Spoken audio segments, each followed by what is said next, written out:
Good day, ladies and gentlemen, and welcome back to another Starfield video, where today we're going to be talking a bit about Starfield's past, its present, and its future in 2024. But first of all, guys, I really want to start this off by wishing everybody has had a brilliant Christmas period and happy holiday season, and a good new year as well, and that you are ready to kick off 2024 with a bang. Guys, I really appreciate all the support that you guys have been giving me on this channel this past 6 months. It's been absolutely phenomenal, and we're only going to do bigger and better things in 2024. So thank you so much. Right, so Bethesda released a statement a little while ago, around the 20th of December, so I'm a bit late to putting this up, but I haven't been very well, as you can probably tell by my voice. Basically a state of the game as we end out 2023. So they've had so far 13 million players in Infinite Universes since the release in September, and we've had over 22.28 million days played. On average, that equates to 40 hours per player. That's a phenomenal amount when you think about it. 26 million hours have been spent building ships, and nearly 2 billion planets have been visited. That's a lot of planets, a lot of exploration that you guys have been doing out there. But only 4.5 million outposts have been settled.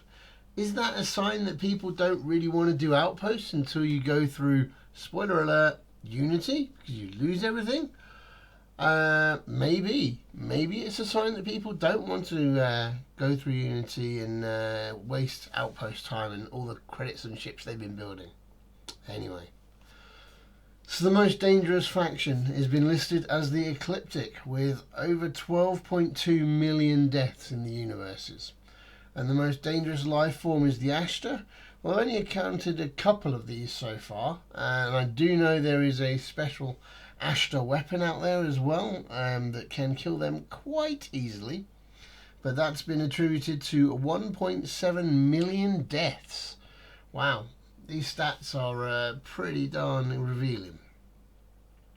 Well, people have been eating the battle meal pack the most, apparently. That's their favourite meal, not the chunks people or the sandwiches. Also, as I did a video recently on the best weapon, or I think is the best rifle in the game, that is the Combatak Beowulf, sorry. That's been the most trusted weapon, with over 595 million kills attributed to that weapon. It does go to show that the Beowulf is pretty much the most versatile weapon out there. What do you guys think? Also, there have been 1.6 million Starborn players, and the most used power that you get has been the Sense Star Stuff, which is quite a useful power, really, being able to show where enemies are, which I find quite useful. And apparently only 5.1 million people have actually crossed Unity. So out of those 13 million players, out of those infinite universes, only less than half of them have crossed Unity. Are people sticking with playing the game outright and getting the normal Bethesda way, right? Running and doing a side mission, not worrying about the main mission. I know I am. At the moment, I haven't got very far in the main mission. I'm really just doing side missions, and I keep getting swept up in that at the moment. So crossing Unity for me hasn't really been a big deal. Well, guys, what is it that you guys are looking forward to in 2024, right? Bethesda have already announced that they're really hard at work on bringing in a lot more details to the game and a lot more updates as well. So they're going to be updating around every 6 weeks starting in February. And the updates are going to include things from quality of life improvements to content and feature updates. And if you're running it with Steam, then you're able to run the Steam beta as well before anybody else, so you're able to get in and have a look at what those quality of life improvements are. Are they going to focus more on those quality of life improvements, the mission updates, making sure the bug fixes are there rather than all the glitching. We shall wait and see. Okay, apparently they've been reading all of our feedback and they're excited to start launching out new features. They're going to be adding in new ways to travel, which I've spoken about before, and you'll also be able to access city maps while exploring major cities. And also with shipbuilding, if you enjoy shipbuilding, they're expanding on ship customization with ship decorations, new building options, and much more. What that is yet, we don't know. I kind of hope they do allow you to customize the interior of your ship a lot more than just the outside. That would be really cool. They're also saying that they're going to be adding in new gameplay options. So new settings that will be able to alter the gameplay to allow for either an easier or more challenging experience that's going to expand beyond the normal difficulty setting that is already in the game. Now, when I'm playing the game, I mostly do play it on very hard, just to give myself a little bit of a challenge, and sometimes that is a real challenge. But I don't know what these challenges and these changes are going to come. What do you think they're going to do, guys, to make the game easier or more challenging? Let me know. So apparently it's going to easily allow you to customize carry capacity, cargo access distance, ship damage, vendor credits. Now there's one that people will be overjoyed about, because the typical vendor credits is 5 to 11,000. Well, that's 3-4 guns. It's not a lot. I know that most people in this game will be using guns that they collect throughout the game to sell to make their credits. How are you making your credits, guys? Let me know in the comments below. What's your best method for making credits? Is it being a pirate and hijacking ships and allowing you to go and then sell those ships, or is it just looting and shooting?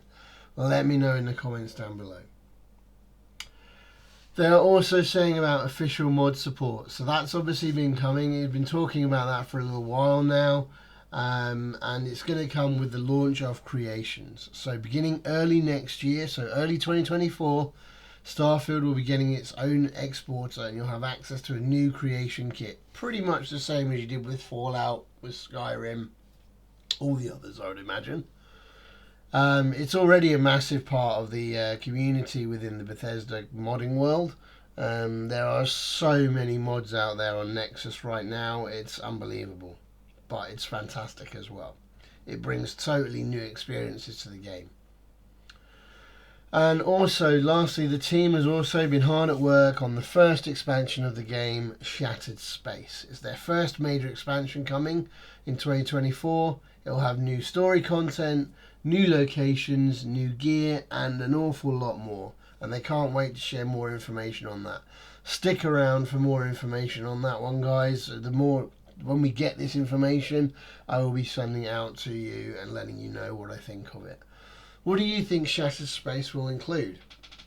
Do you think it will be a more universe expanding, or do you think it will be more focused around ship building or star bases? We already know that star bases can be built in the files of the game. They're already there. So will it be based around that?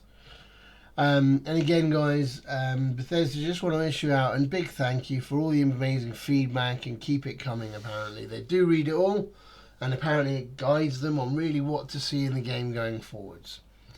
So guys, what are you expecting for 2024 with regards to Starfield? Are you still playing the game? Are you still enjoying it? Did you get it for Christmas? Are you enjoying it? Did you get a new Xbox for Christmas and you're playing it through that?